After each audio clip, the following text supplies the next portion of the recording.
राधे राधे। आशा करती हूँ आप अपने घर में अच्छे से होंगे और राधा रानी की कृपा आप सभी पर बनी रहे। बहुत ही सुंदर प्रसंग है, बस ध्यान से और प्रेम से सुनिए। कर्मों का फल तो भोगना ही पड़ता है, चाहे मनुष्य कितना ही प्रयत्न कर ले, लेकिन वह कभी वैसे अपने कर्म से बच नहीं सकता। जैसे करनी वैसी भरनी, ये वाक्य तो आपने सुना ही होगा। अर्थात जैसे आप कर्म करोगे वैसे ही आपको फल भी प्राप्त होगा। लेकिन मेरे प्रश्न है, क्या आप इस बात पर यकीन करते हैं कि जैसे आप कर्म करोगे वैसे ही आपको फल भी मिलेगा? अब आप में से अधिकतर लोग के मन में ये प्रश्न जरूर उठ रहा होगा, क्योंकि इसमें पूछने वाली बात तो है नहीं। ये तो सत्य ही है कि जैसे हम कर्म करेंगे वैसे ही हमें फल भी मिलेंगे। लेकिन एक बार के लिए आंखें बंद करके अपने आप से ये प्रश्न कीजिए कि देखिए, क्या आप इस प्रश्न का उत्तर स्पष्ट ही नहीं मिल पाएगा। कहीं कहीं आपके मन से एक आश्चर्य जरूर होगा कि क्या यह बात सच है या झूठ। दोस्तों, आज इस कहानी से हम समझेंगे कर्म का खेल अधिक, अच्छे कर्म का फल अच्छा और बुरे कर्मों का फल बुरा कैसे होता है। बहुत समय पहले की बात है, किसी गांव में एक बहुत ही ज्ञानी पंडित रहता था। एक दिन वह अपने बचपन के दोस्त से मिलने के लिए गांव में जा रहा था। उसका वह दोस्त बचपन से ही गूंगा और एक पैर से अपाहिज था। उस पंडित के गांव से उसके दोस्त का घर काफी दूर था। वह जाने के लिए बीच बीच में कई सारे छोटे छोटे गांव पड़ते थे। पंडित रास्ते में अपनी धुन में चलते जा रहा था।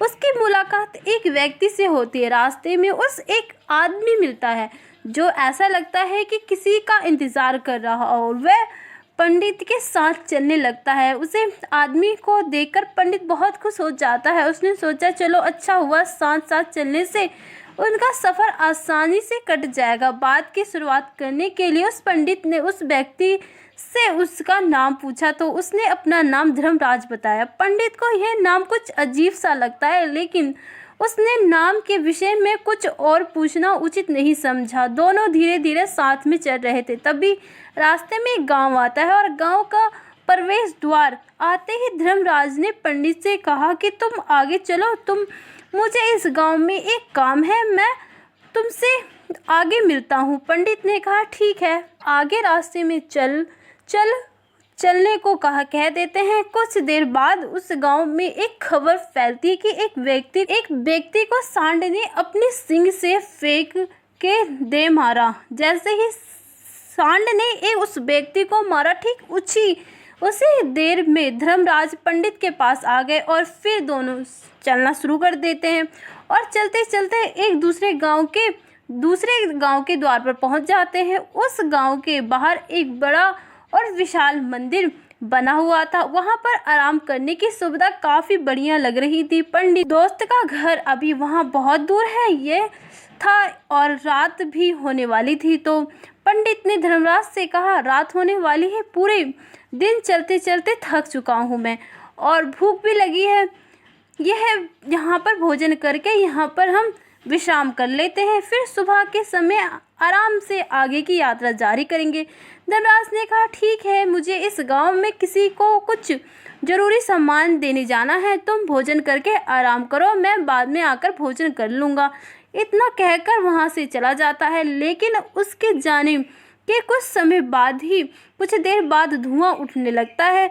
धुआं देखते देखते पूरे गांव में आग लग जाती है। पंडित ने हैरानी से सोचता है कि धर्मराज जहाँ भी जाता है वहाँ कोई ना कोई अनहोनी जरूर हो जाती है, कुछ तो गड़बड़ है इस व्यक्ति में। लेकिन पंडित ने रात्रि में धर्मराज से कुछ पूछना उचित नहीं समझा और वे दोनों सो गए। सुबह होते ही दोनों फिर से अपनी यात्रा शुरू कर देते हैं। कुछ देर चलने के बाद रास्ते में फिर से एक गांव आता है। धर्मराज ने कहा, फिर पंडित से कहा, आप आगे चलिए, मुझे इस गांव में अपने मित्र से मिलने जाना है, मैं अपने दोस्तों से मिलके बाद आऊँगा, रास्ते में मिलूँगा। यह कहकर धर्मराज वहाँ से चल गया। लेकिन पंडित इस बार आगे नहीं गया, वहीं खड़ा होकर धर्मराज को देखता रहा कि वह कहाँ जा रहा है और क्या करता है। तभी थोड़ी देर बाद लोगों को आवाज़ सुनाई देने लगी कि एक व्यक्ति को सांप ने काट लिया और उसकी मृत्यु हो गई। ठीक उसी समय धर्मराज फिर पंडित के पास पहुँच गया, लेकिन इस बार पंडित ने पंडित से रहा नहीं गया और उसने धर्मराज से पूछ ही लिया कि तुम जिस भी गांव में जाते हो वहाँ कोई ना कोई अनहोनी जरूर हो जाती है। तुम मुझे बात बता सकते हो ये क्यों हो रहा है? धर्मराज ने कहा, पंडित जी, आप तो मुझे बहुत ज्ञानी मालूम पड़ते हो, इसलिए मैं आपके साथ चलने लगा था क्योंकि किसी का साथ। तो आप अभी तक समझ नहीं पाए कि मैं कौन हूँ? पंडित ने कहा, मैं समझ गया हूँ, लेकिन मुझे कुछ शंका है। अगर आप ही अपनी उपयुक्त परिचय दे दे तो मुझे आसानी होगी। तब धर्मराज ने जवाब दिया कि मैं यमदूत हूँ और यमराज की आज्ञा से उन लोगों का प्राण हरण करता हूँ जिसकी उम्र पूरी हो चुकी है। हालांकि पंडित को पहले से ही इस बात की शंका थी, फिर भी धर्मराज के मुंह से यह बात सुनकर वह घबरा गया, लेकिन वह हिम्मत करके पूछा कि अगर तुम सच में यमदूत हो तो मुझे बताओ कि अगली मृत्यु किसकी है? धर्मराज ने जवाब दिया कि अगली मृत्यु तुम्हारे उसी मित्र की है जिसके तुम मिलने जा रहे हो और उसकी मृत्यु का कारण भी तुम ही बनोगे। यह बात सुनकर पंडित सहम गया और सोच में पड़ गया कि अगर सच में यह धर्मराज यमदूत है तो उसकी बात भी सच होगी और उसके कारण मेरे बचपन के सबसे अच्छे दो मित्र की मृत्यु हो जाएगी। तो सबसे अच्छा तो यही होगा कि मैं अपने मित्र से मिलने ही ना जाऊं, कम से कम मैं उसकी मृत्यु का कारण तो नहीं बनूंगा। यमराज ने मुस्कुराते हुए कहा, तुम जो सोच रहे हो वो सब मुझे पता है, मगर अपनी मित्र से मिलने ना जाने से नियति नहीं बदल जाएगी। तुम्हारे मित्र की निश्चित ही है और वह अगले ही कुछ पलों में इसमें घटित होने वाली है। महाकाल के मुंह से ऐसी बात सुनकर पंडित को झटका लगा, क्योंकि महाकाल ने पंडित के मन की बात पढ़ ली थी, जो कि एक समान व्यक्ति के लिए संभव नहीं है। अब पंडित को विश्वास हो गया कि यह धर्मराज सचमुच ये यमदूती है, जबकि पंडित को यह पूर्ण विश्वास हो गया कि धर्मराज जी यमदूत हैं, तो वह घबरा गए। वह अपने मित्र की मृत्यु के कारण नहीं बनना चाहते थे, इसीलिए वह पलटकर अपने गांव की तरफ वापस जाने लगे। लेकिन जैसे ही पंडित वापस जाने के लिए मुड़े, उसने देखा कि उनका मित्र तेजी से उसकी तरफ चल रहा है, जैसे कि पंडित को देखकर अति प्रसन्न दिखाई पड़ रहा था। अपने मित्र के आने की गति को देखकर पंडित को ऐसा लगा कि जैसे उसका मित्र काफी देर से उसका ही पीछा कर रहा हो, लेकिन वह बचपन से ही गूंगा था और पैर से अपाहिज भी था, इसलिए ना वह पंडित को आवाज दे पा रहा था और ना ही उस तक पहुंच पा रहा था। लेकिन जैसे ही वह पंडित के पास पहुंचा, अचानक ही जमीन पर गिर पड़ा और तुरंत ही उसकी मृत्यु हो गई। पंडित हक्का बक्का रह गया, धर्मराज की ओर देखने लगा, जैसे कि वह पूछना चाह रहा हो कि आखिर क्यों, ये क्या हुआ। पंडित के मन में उठे रहे प्रश्न को समझ गया और बोला, तुम्हारा मित्र ने पिछले गांव में ही तुम्हें देख लिया था और वह वहीं से तुम्हारे पीछा कर रहा था, लेकिन गूंगा और लंगड़ा होने की वजह से वह तुम तक नहीं पहुंच पा रहा था। उसने अपनी पूरी ताकत लगा दी परंतु तुम तक पहुंचने का प्रयास, लेकिन वह बुढ़ापे और बचपन जैसी ताकत नहीं होती, इसीलिए दिल का दौरा होने के कारण उसकी मृत्यु हो गई, क्योंकि वह तुमसे मिलने तुम्हारे पीछे भाग रहा था। इसीलिए अपनी मित्र की मृत्यु का कारण भी तुम ही कहलाओगे। अब पंडित की पूर्णता विश्वास हो गया था कि धर्मराज एक यमदूत है, उसका कार्य जीव के प्राण का हरना है। लेकिन पंडित एक ज्ञानी व्यक्ति था, वह भी जानता था कि मृत्यु पर किसी का वश नहीं है, सब एक ना एक दिन मरना ही है। ये सब सोचकर उसने अपने आप को संभाल लिया, लेकिन अचानक ही पंडित के मन में अपनी मृत्यु के बारे में जानने की इच्छा हुई, इसलिए उसने धर्मराज से पूछा कि जब मृत्यु मेरे दोस्त की होनी थी तो तुम शुरू से ही मेरा साथ क्यों चल रहे थे।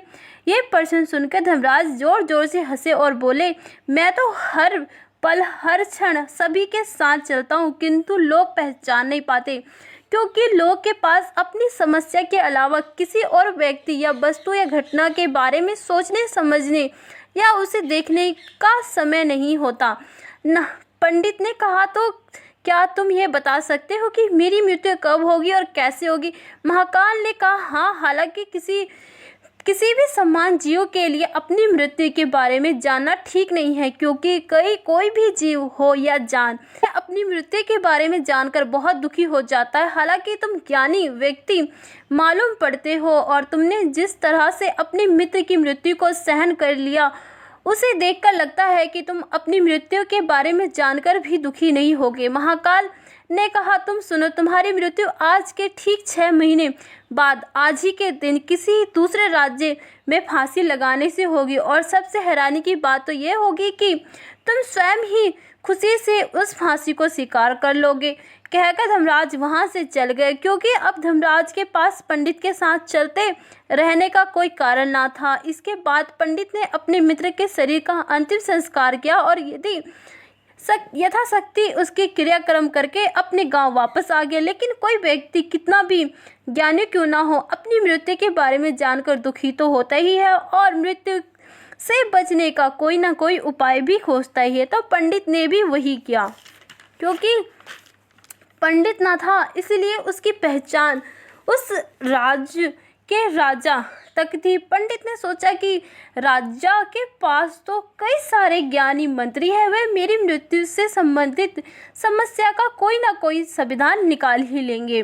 पंडित यह सब सोचते हुए राजा दरबार में पहुंच गया और जाते ही राजा से अपनी सारी घटना के बारे में बताने लगा। राजा ने सारी घटना के बारे में बताया। राजा ने अपने मंत्री को बताई और उससे सलाह मांगी। अंत में सभी ने विचार विमर्श करके कहा, अगर पंडित की बात है तो उसकी मृत्यु के 6 महीने बाद होगी, लेकिन मृत्यु तो तब होगी जब वह किसी दूसरे राज्य में जाएगा। यदि वह किसी दूसरे राज्य में जाएगा तो ना वो दूसरे राज्य में जाए और ना ही उसकी मृत्यु हो। मंत्री की यह सलाह राजा को भी सही लगी। इसके बाद पंडित के रहने की सारी व्यवस्था महल में ही कर दी गई और राजा के आदेश के बिना उस पंडित से किसी को भी नहीं मिलने दिया जाता था। लेकिन पंडित कहीं भी जा सकता था, ताकि पंडित को यह ना लगे राजा की कैद में है। परंतु पंडित डर के मारे स्वयं ही कहीं आता जाता नहीं था। धीरे धीरे महीने गुजरते गए और पंडित की मृत्यु का समय नजदीक आने लगा और अंत में आ ही गया जिस दिन पंडित की मृत्यु होनी थी।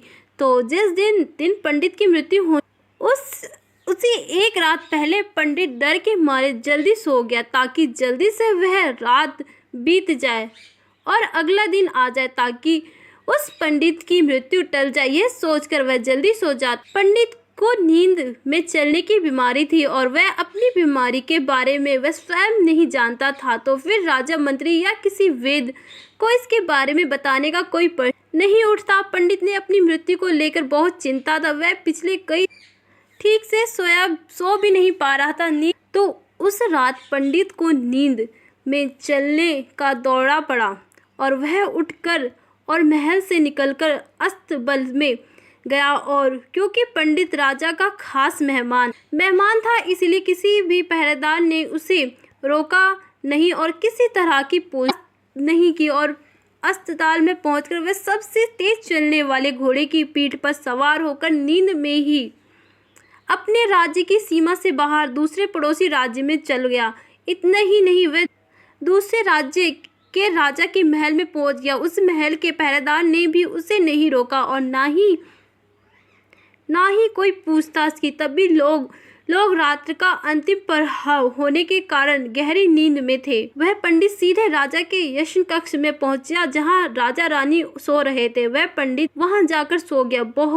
सुबह हुई तो राजा ने पंडित को रानी के बगल में सोते हुए तो राजा बहुत क्रोधित हो गए। राजा ने पंडित को कैद का आदेश दे दिया। पंडित गिरफ्तार हो गया, लेकिन पंडित तो बहुत चक्क था कि उसे कुछ समझ नहीं आ रहा था कि आखिर वह दूसरे राज्य में और राज्य के सैन्य आश्रम में कैसे पहुंचा। लेकिन वह ये सब बात राधे राधे। आशा करती हूँ आप अपने घर में अच्छे से होंगे और राधा रानी की कृपा आप सभी पर बनी रहे। बहुत ही सुंदर प्रसंग है, बस ध्यान से और प्रेम से सुनिए। कर्मों का फल तो भोगना ही पड़ता है, चाहे मनुष्य कितना ही प्रयत्न कर ले, लेकिन वह कभी वैसे अपने कर्म से बच नहीं सकता। जैसे करनी वैसी भरनी, ये वाक्य तो आपने सुना ही होगा। अर्थात जैसे आप कर्म करोगे